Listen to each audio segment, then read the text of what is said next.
जाएगा।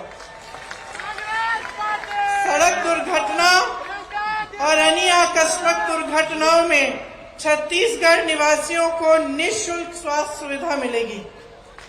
परिवहन व्यवसाय से जुड़े 6000 से अधिक वाहन मालिकों के 2018 तक से 726 करोड़ राशि के बकाया मोटरयान टैक्स ब्याज के कर्ज की माफी हो जाएगी। सरकार बनते ही किसानों से तीवरा को भी एमएसपी में खरीदा जाएगा। तो ये कुछ नई घोषणाएं हैं, आशा है आपने ध्यान से सुनी। देखिए, आपको पता होगा कि महात्मा गांधी जी आजादी की लड़ाई के समय बिलासपुर आए थे। ये लड़ाई सिर्फ महात्मा गांधी जी जैसे महापुरुष और छत्तीसगढ़ के बहुत महापुरुषों ने नहीं लड़ी, इनके साथ पूरी जनता ने ये लड़ाई लड़ी। और खास तौर से मेरी बहनें बैठी हैं, बहुत सारी बहनें भी इस लड़ाई में शामिल थी। और उन्होंने खास तौर से जब 1942 में जो क्विट इंडिया मूवमेंट था, जिस समय सब जितने भी पुरुष थे उनको जेल में डाल दिया गया था, उस समय देश की महिलाएं आगे आईं और ये परचम उठाया उन्होंने कि अंग्रेज जाएंगे इस देश को छोड़कर और हम आजादी पाएंगे। यहाँ छत्तीसगढ़ में जब महात्मा गांधी जी आए थे तो मैंने सुना है कि जहां से उन्होंने भाषण दिया, जहां वो बैठे थे, वहां से उन्होंने छत्तीसगढ़ की बहनों से कहा कि तुम्हारे पास जो भी है आजादी की लड़ाई के लिए उसे दे दो। अगर थोड़ा बहुत पैसा है, किसी ने जेवर दिए, किसी ने कुछ दिया, जो भी था आजादी की लड़ाई के लिए उन्होंने महात्मा गांधी जी को दिया। महात्मा गांधी जी ने उन्हें प्रेरित किया कि तुम भी लड़ो, तुम भी आगे आओ और इस देश के लिए अपना जीवन देने के लिए तैयार हो जाओ। उनके जाने के बाद मैंने सुना कि जहां वो बैठे थे, जहां से भाषण दिया था, वहां पर कुछ बहनें गई, किसी ने थोड़ी सी धूल उठा ली, किसी ने एक ईंट ले ली और घर में रख ली और उसके प्रति, उन ईंटों के प्रति, उस धूल के प्रति उन्होंने उन श्रद्धा अपनी व्यक्त की और घर में रखी। तो ये श्रद्धा क्या है जो नेता और जनता के बीच होती है? हम लोग आते हैं, आप फूलों से हमारा स्वागत करते हैं, अपनी समस्याओं को बताते हैं। ये जो भावना है, ये एक तरफी भावना नहीं है। ये नहीं है कि सिर्फ आपके मन में ये श्रद्धा है, ये हमारे दिलों में भी श्रद्धा होनी चाहिए आपके लिए। मैंने खुद देखा, किसी ने इंदिरा जी की बात की, बघेल जी आपने भी कहा कि कल इंदिरा जी की पुण्यतिथि है। मुझे एक छोटी अपनी बात याद आई। मैं 12 साल की थी, उस दिन सुबह 9 बजे 8 बजे मैं स्कूल जा रही थी, तो हम लोग इकट्ठे रहते थे।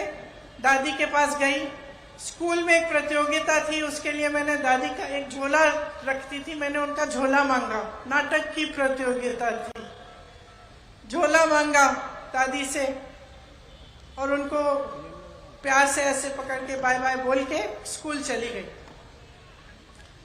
तकरीबन 2 घंटे बाद हमें स्कूल से लेने के लिए सुरक्षा कर्मी आ गए, गाड़ियों में रखा, बिठाया। काफी इतने सारे सुरक्षा कर्मी मैंने जीवन में नहीं देखे थे। अचानक हमें घर ले गए, हमें मालूम नहीं था, राहुल को और मुझे, कि क्या हुआ। मैं 12 साल की थी, वो 14 साल का था। घर आए, गाड़ी से उतरे तो जमीन पे खून के बड़े बड़े धब्बे थे।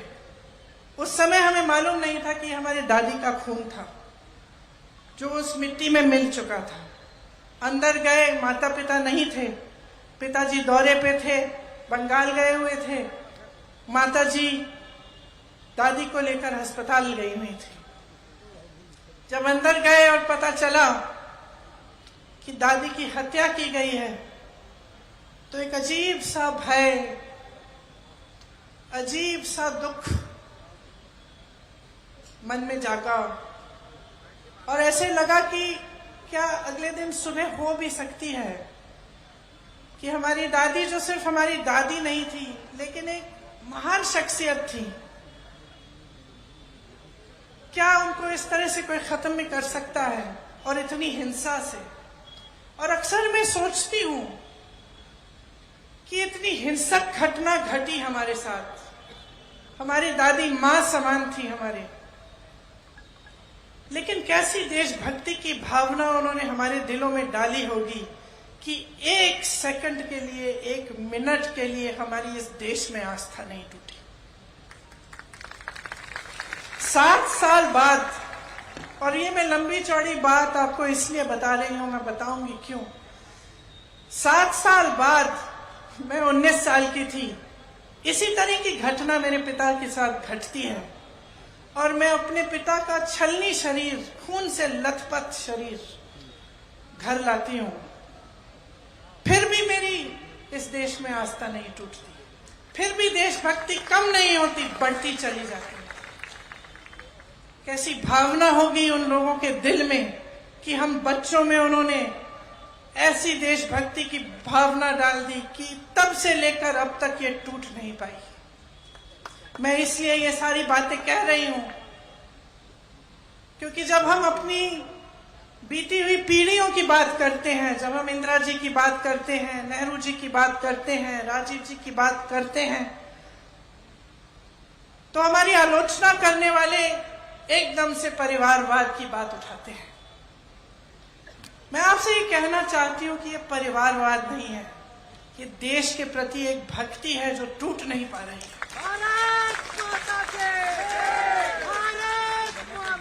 और ये एक श्रद्धा है दिल में आप सबके लिए, आपके लिए जो आप यहाँ बैठे हैं, मेरी बहनों आपके लिए, मेरे भाइयों आपके लिए, जो इस देश का किसान है उसके लिए, जो दिन रात एक करता है उस खेती के में से कुछ बनाने के लिए, उपज करने के लिए, हमें खिलाने के लिए, जो अन्नदाता है इस देश का, उसके लिए आस्था है।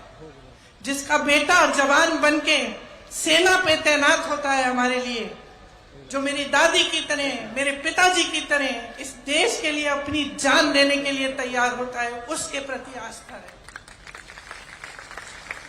और ये कुछ भी कह लें, कुछ भी कर लें, ये आस्था कभी नहीं तोड़ पाएंगे, ये देशभक्ति कभी नहीं तोड़ पाएंगे। और आज चुनाव के मंच पर ये बातें इसलिए कर रही हूं क्योंकि मैं चाहती हूं कि आप समझें कि आज ये देश, आपका प्रदेश कहां पे खड़ा है, आपकी परिस्थितियां क्या हैं, देश की जवाब तो दे क्यों